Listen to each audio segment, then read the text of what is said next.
primeiro workshop de execução fiscal é realizado em Goiânia. O projeto Justiça Ativa chega à comarca de Morrinhos. O Tribunal do Estado realiza palestras sobre justiça educacional e judicialização da saúde. Em nossos estúdios vamos receber o juiz Eduardo Tavares, que vai falar sobre o núcleo de assuntos agrários e fundiários do projeto Acelerar. Sua revista eletrônica semanal da Justiça Goiana já está no ar.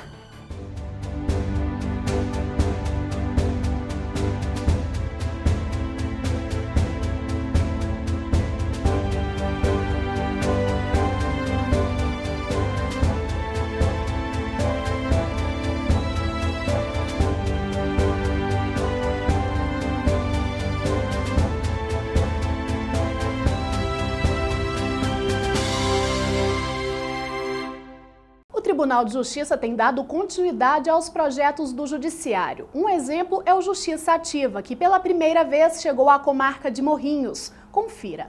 Já imaginou mais de 300 audiências realizadas em apenas 2 dias?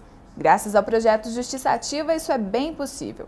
Criado pelo Tribunal de Justiça do Estado de Goiás, a intenção do programa é promover a efetiva prestação jurisdicional, reduzir o número de processos em tramitação, além de conscientizar a comunidade da disposição de se trabalhar em parceria. Na edição realizada em Morrinhos, o mutirão contou com 15 bancas e 15 juízes. No total, 70 servidores da comarca estiveram envolvidos no programa, que atendeu cerca de 2.000 pessoas do município. O projeto ele visa acelerar a tramitação dos processos, concentrando esforços com a participação do Ministério Público, da OAB, e dos demais segmentos da sociedade, visando agilizar essa tramitação dos processos, julgando de forma mais célere, para dar uma satisfação à sociedade. O principal objetivo do projeto é dar celeridade aos processos locais. Para isso, o prazo médio de cada audiência é bem curto, dura de 10 a 20 minutos. As 305 audiências marcadas, sendo 80% da área criminal, foram realizadas em menos de 48 horas. O número alto e a presença participativa da população local durante os dias de Justiça Ativa impressionou a todos que participaram. O esforço é muito grande, meu e dos meus colegas, para a organização, para os serventuários que estão envolvidos, para toda a equipe do tribunal que veio, atender a nossa requisição, e para a gente que, depois de tanto esforço, ver que funcionou, que as pessoas vieram atender o chamamento da justiça, é realmente muito gratificante. A OAB traz com muito bons olhos também o processo, até porque vai dinamizar aos advogados os processos em tramitação e a resolução dos seus litígios, com isso a satisfação dos clientes. O projeto Justiça Ativa de Morrinhos foi realizado no Fórum Local, que fica no setor Arca de Noé. Nos últimos dias, várias decisões importantes foram tomadas pelo Judiciário goiano. Algumas delas você confere agora. Professoras da zona rural de Formosa receberão um adicional de gratificação de 70%. Por unanimidade de votos, a primeira Câmara Civil do Tribunal de Justiça do Estado de Goiás reformou parcialmente sentença da comarca de Formosa para que um grupo de 6 professoras daquele município receba adicional de 70% de gratificação pelo ensino na zona rural, com o pagamento desde fevereiro de 2004. A relatora do processo foi a desembargadora Amélia Martins de Araújo. Mantida a condenação de 12 anos de reclusão por homicídio no caso Frederico Gayer. A primeira Câmara Criminal do Tribunal de Justiça do Estado de Goiás manteve a pena de 12 anos e 6 meses de reclusão a Frederico Gayer Machado de Araújo, acusado de homicídio e condenado pelo Tribunal do Júri. Nos termos do voto do relator, o desembargador Nicomedes Borges, o colegiado entendeu que a dosimetria da pena foi correta e que o Conselho de Sentença considerou bem as provas arroladas sobre a motivação fútil do crime. Seguradora terá de pagar indenização a homem que sofreu acidente de trator. Em decisão monocrática, a desembargadora Elizabeth Maria da Silva manteve decisão da comarca de Acreúna, que condenou a Bradesco Seguros a pagar indenização do seguro DPVAT de R$ 2.531 a um homem. A seguradora pleiteava reforma na decisão pelo fato de o homem ter sofrido acidente com trator, sob a alegação que o seguro não cobriria essa situação. Alunos do ensino médio do Colégio Militar de Goiânia participaram de uma palestra sobre o projeto Justiça Educacional. Acompanhe. A abertura do evento foi realizada pela coordenadora do Núcleo de Responsabilidade Social e Ambiental, a juíza Camila Nina Herberta Nascimento. O juiz da comarca de Jataí, Tiago Castelhano, foi quem ministrou o encontro. Reunidos no auditório do Fórum Criminal, os estudantes tiveram acesso a conhecimentos básicos do Poder Judiciário, além da conscientização sobre direitos e deveres. Com essas noções é possível conscientizá-los sobre o papel dos nossos agentes políticos, como os nossos chefes do Poder Executivo, Legislativo, a importância do voto, a importância de ser cidadão, a importância do nosso texto constitucional, por exemplo, qual é o papel e o funcionamento do Poder Judiciário, dos advogados, da polícia, por exemplo. Então essas noções que normalmente só são aprendidas com a vida, elas são trazidas para dentro da sala de aula. O programa Justiça Educacional é um projeto do Tribunal de Justiça que beneficia alunos da rede pública de todo o estado. Até o momento, mais de 10.500 estudantes foram contemplados. No ano passado, 7 comarcas receberam o projeto. Neste ano, 26 participaram do programa. Para a coordenadora do evento, o número demonstra que a proximidade entre magistrados e sociedade tem sido bem mais frequente. Houve um interesse dos juízes, eu acho que em razão do prestígio que o presidente do tribunal conferiu ao projeto. Ele gostou do projeto e quis uma dedicação maior, então vários juízes interessaram e tiveram interesse em implantar. Em instantes tem o quadro Justiça em Foco e o balanço positivo da Semana Nacional da Conciliação. Até já!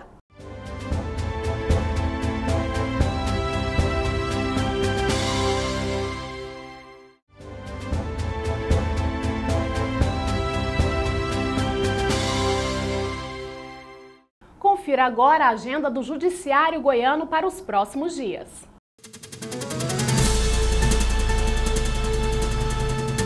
Dia 8 de dezembro é comemorado o Dia da Justiça. Dia 9, o escritor Geraldo Coelho Vaz lança o livro dos 140 anos do Tribunal de Justiça do Estado de Goiás, às 17 horas, no Salão Nobre da Corte Especial. Também no dia 9, o mutirão previdenciário estará na comarca de Panamá. Dia 11, serão entregues as reformas dos fóruns de Porangatu, às 10 horas, e de Minasul, às 14 horas.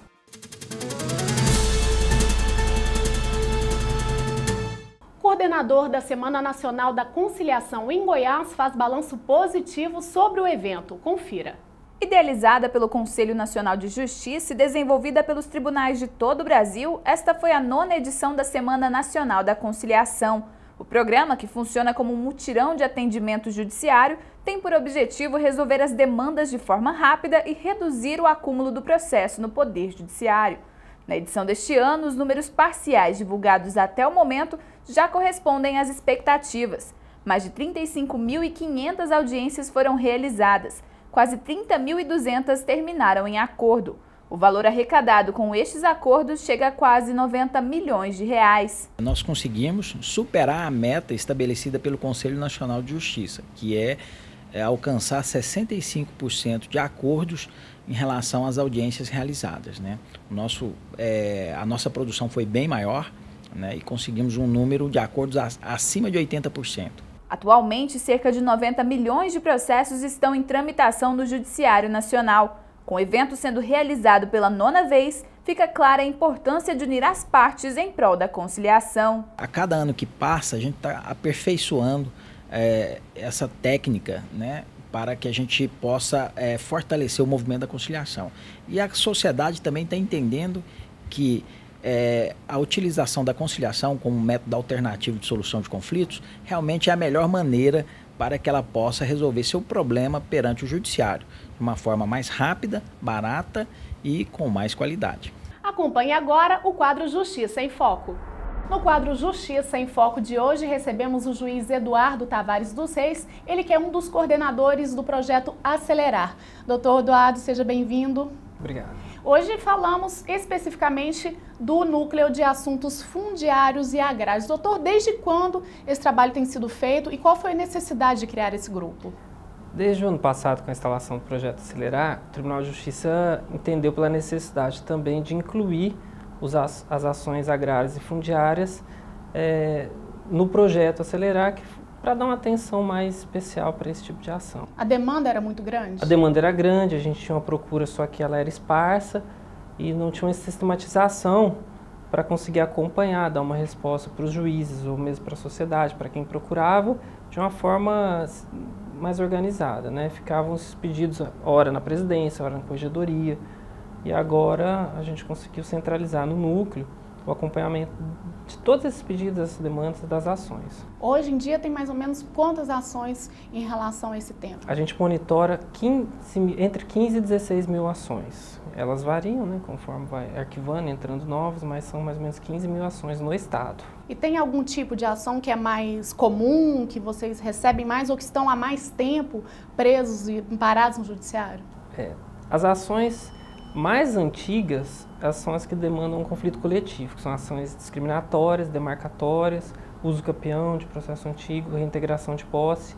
Essas são as naturezas mais comuns. E qual que é a maior dificuldade, doutor? Realmente são essas ações que estão há muito tempo? E quais são os resultados que vocês têm alcançado também? Nós temos dificuldades de vários fatores. Alguns, complexidade da causa, alguns de ordem, o tempo passou e aí as pessoas não são as mesmas, os conflitantes não são os mesmos, às vezes as pessoas já venderam a terra e o processo não reflete mais, ou já faleceram, então aquilo foi dividido e o processo não reflete mais aquele conflito quando ele chegou quando ele chegou no judiciário, mas a gente ainda às vezes precisa resolver um conflito. Existe um outro fator que também veio para complicar os processos, mas para facilitar, que é a lei do georreferenciamento, que trouxe uma novidade legal para que as terras, as propriedades agora sejam certificadas por meio de georreferenciamento e que isso impactou os processos em andamento, porque antes as formas de medir, as formas de descrever os imóveis eram bem mais rústicas, mais precárias, e agora elas têm que ser georreferenciadas. E quando isso acontece com um processo em andamento, a gente quase que tem que reiniciar o processo para adaptar a nova lei. Isso traz uma dificuldade. Algumas ações, como as discriminatórias que tem no Nordeste do Estado, elas demandam do Estado de Goiás de um lado e todos os proprietários de terra de um município de outro. E o Núcleo também faz uma parceria com a Secretaria de Segurança Pública, doutor. Como é que esse trabalho tem sido feito e qual a importância disso, principalmente nos casos de reintegração de posse, que a gente sabe que são muito complexos? Nos últimos 2 anos, a Secretaria estruturou uma comissão que eles tinham instalada, mas que tinha um funcionamento, de certa forma, ainda não estruturado, que é o cumprimento de todas as ordens judiciais de reintegração de posse, vou chamar assim, passam pela polícia. A polícia é quem executa, quando ela não é pacífica. E agora a Secretaria tem um momento de mediação do conflito, vai cumprir a ordem. É importante a gente tem sempre ressaltado isso. Já está definido que vai cumprir a ordem. Agora chama os interessados lá, tenta negociar a desocupação pacífica. Muitas vezes, em praticamente todas as situações, a gente conseguiu uma negociação pacífica para o conflito. Às vezes, de um lado, de quem ocupa aquela área é particular, mas na maioria das vezes são os movimentos sociais que são estruturados, eles têm liderança, eles têm organização. Então, essa negociação com esses movimentos para desocupação pacífica, essa intermediação, a gente tem participado e tem obtido sucesso, tanto que desde que a gente participa, o Tribunal de Justiça participa efetivamente dessas, né? Não houve nenhum caso de conflito no campo, que é importante ressaltar, que esse que eu acho que é o momento positivo. Né, esse tipo Nós não temos há mais de 3 anos notícia nenhuma dentro do Estado de Goiás de cumprimento de ordem do Poder Judiciário em que houve sequer um ferido.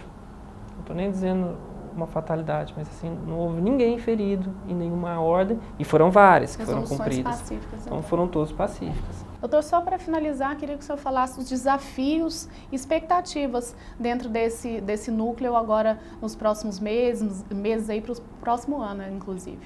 Então, para o próximo ano a gente quer estabelecer um controle melhor desse fluxo de informação entre o núcleo e as comarcas, desenvolver um banco de decisões, de assuntos que são de interesse, ver se a gente consegue desenvolver também de forma estadual quais as demandas que são mais, antecipar a necessidade dos colegas, das comarcas, dos juízes, e estudar também a possibilidade de uma designação mais específica para acompanhar os processos mais antigos. O Tribunal de Justiça tem muito interesse em resolver os processos mais antigos que estão em tramitação, são alguns, e eles estão espalhados. Esse também é um novo desafio para ver se a gente consegue finalizar esse processo definitivamente. Doutor, obrigada pela participação aqui, parabéns pelo trabalho e sucesso daqui para frente. Obrigado, eu agradeço. Ok, esse foi o Justiça em Foco de hoje com o Dr. Eduardo Tavares dos Reis. Até o próximo.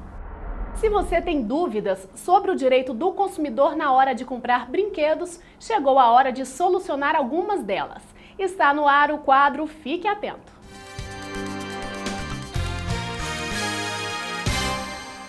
Que cuidados os pais devem ter ao comprar brinquedos para os filhos, principalmente em datas comemorativas? O Instituto Brasileiro de Defesa do Consumidor orienta os pais a tomarem alguns cuidados na compra de brinquedo para os seus filhos.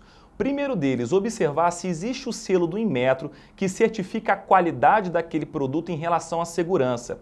Segundo, sempre exigir a nota fiscal, porque em eventual caso de reclamação por parte de vício ou defeito, é a nota fiscal que vai provar a compra daquele produto. Terceiro, sempre evitar comprar produto no mercado informal, porque são produtos de baixa qualidade, falsificados, que possam causar danos às crianças. Quarto, observar a faixa etária indicada no brinquedo para a criança que está sendo comprada. E quinta, o pai sempre ter o cuidado de abrir o brinquedo justamente com seus filhos, porque um eventual plástico, um grampo pode machucar a sua criança. Qual o prazo para trocar brinquedos com defeito? O Código de Defesa do Consumidor estabeleceu o prazo de 90 dias a partir da compra para trocar todos os produtos, todos os bens que apresentem algum problema. A gente não chama de defeito, a gente acaba chamando de vício.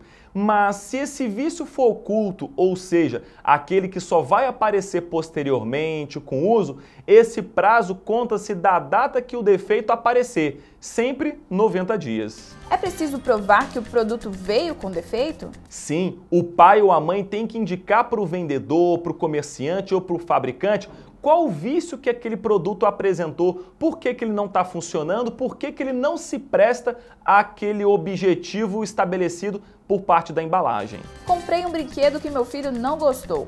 Posso trocar? Nós temos que observar a seguinte situação. Se a loja de brinquedos diz para o pai que se não gostar ou se não for do tamanho da faixa etária adequada, eles vão trocar, é isso que prevalece. Mas se isso não foi dito antes, o pai e a mãe não têm direito de trocar esse brinquedo porque, infelizmente, o filho não gostou.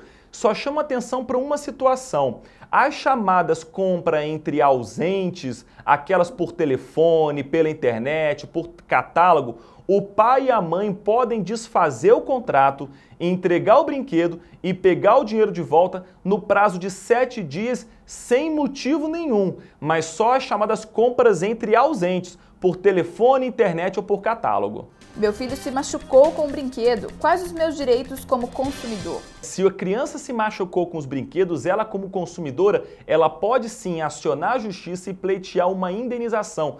Nesse caso, o prazo para procurar a justiça é o prazo de 5 anos da data sofrida a lesão em relação à criança. No próximo bloco, o primeiro workshop de execução fiscal é realizado em Goiânia. Voltamos já.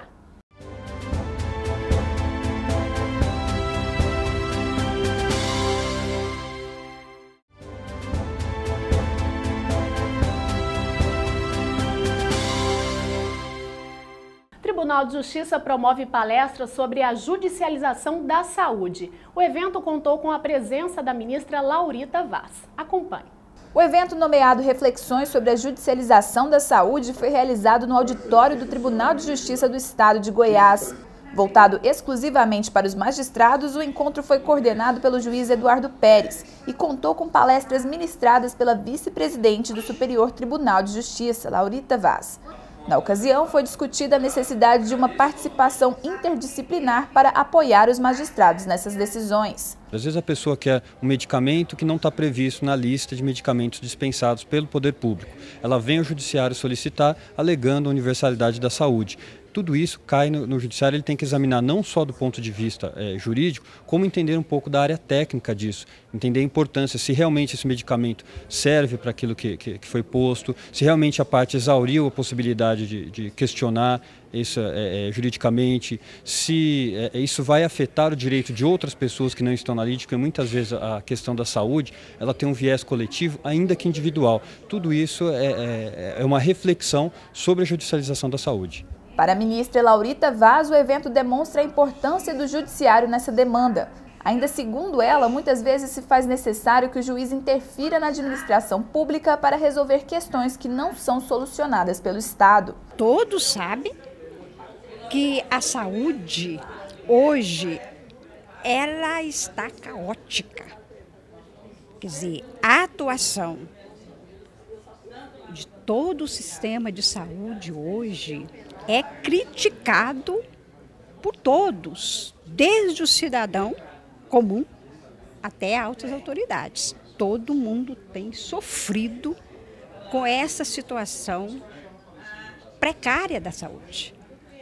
Então, por isso é que o Estado, juiz, é chamado a intervir no estado de administração da saúde, para resolver essas questões prementes que não são solucionadas, né, pelo Estado. O evento ainda contou com palestras ministradas pelo desembargador Carlos Alberto França e pelo juiz federal Clênio Jair Schulze, que ressaltaram a importância de recorrer a conhecimentos específicos da área da saúde.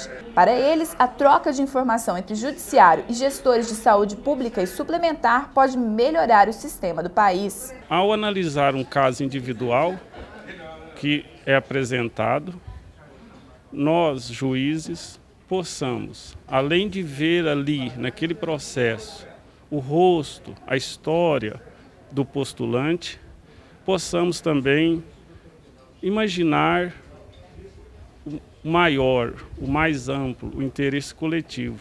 Então, esse confronto entre o individual e o interesse coletivo que consta das políticas públicas. A ideia principal de realizar eventos dessa natureza é de permitir a aproximação entre os diversos atores que enfrentam a chamada judicialização da saúde.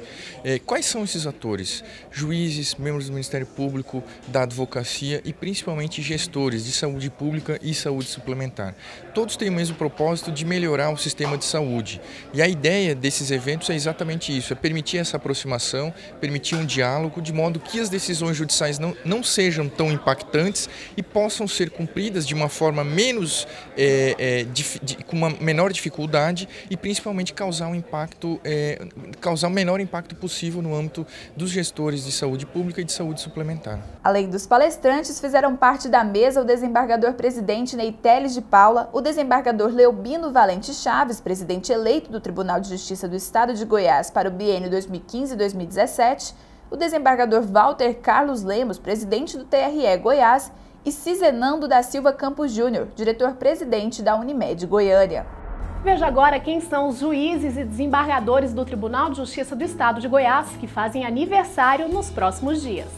Flávio Fiorentino de Oliveira, dia 8, comarca de Itumbiara.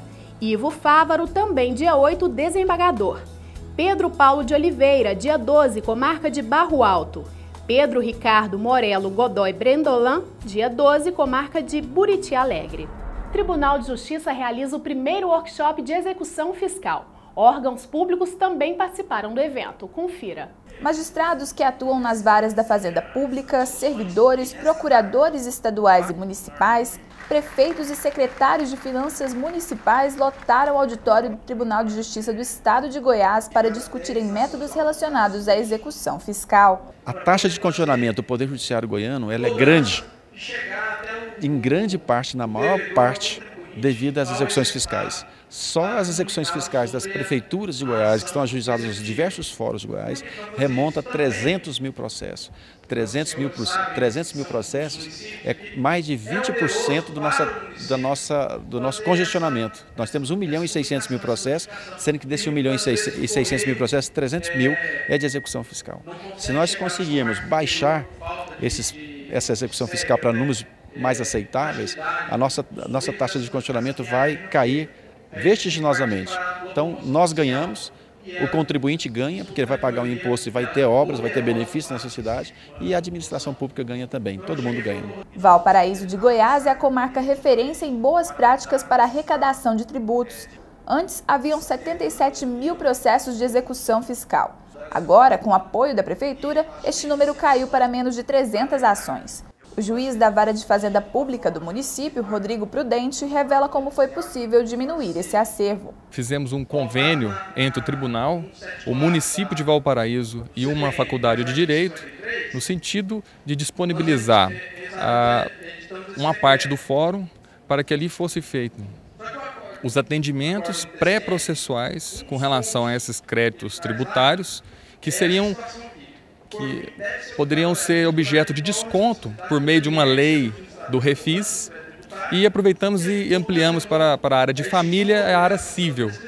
Então hoje nós fazemos mais de 100 audiências na área de família, cerca de 50 audiências na parte civil, e esses 77 mil executivos fiscais, além de não ter sido ajuizados na Vara de Fazenda Pública Municipal, eles foram objetos de parcelamento. E esse parcelamento, ele gerou um índice acima de 10% de arrecadação do município de Valparaíso, que é bem superior ao maior do país, que é o município de São Paulo, que arrecada em torno de 3%, e a arrecadação em pouco menos de 12 meses, de 236 mil, ela sofreu um salto para quase 2 milhões de reais. Para o procurador tributário de Valparaíso, Gilson Furtado, a união entre o Poder Judiciário e os órgãos públicos ajuda na celeridade processual. Então, que o workshop hoje do Tribunal de Justiça, o Tribunal de Justiça do Estado de Goiás, ele tem buscado a parceria com os municípios para viabilizar a cobrança desses créditos na fase pré-processual, na fase administrativa, sem que tenha que fazer o ajuizamento dessas execuções. Em todo o estado, há 300 mil processos de execução fiscal. Os créditos fiscais chegam a 22 bilhões de reais somente no estado de Goiás. Em homenagem às festas de final de ano e ao Dia da Justiça, o padre Robson celebrou uma missa no Tribunal de Justiça de Goiás. O evento foi realizado no período da tarde e contou com a participação dos servidores e magistrados do TJGO. E chega ao fim mais uma edição do Agenda Judiciária. Obrigada pela companhia e a gente se encontra no próximo programa.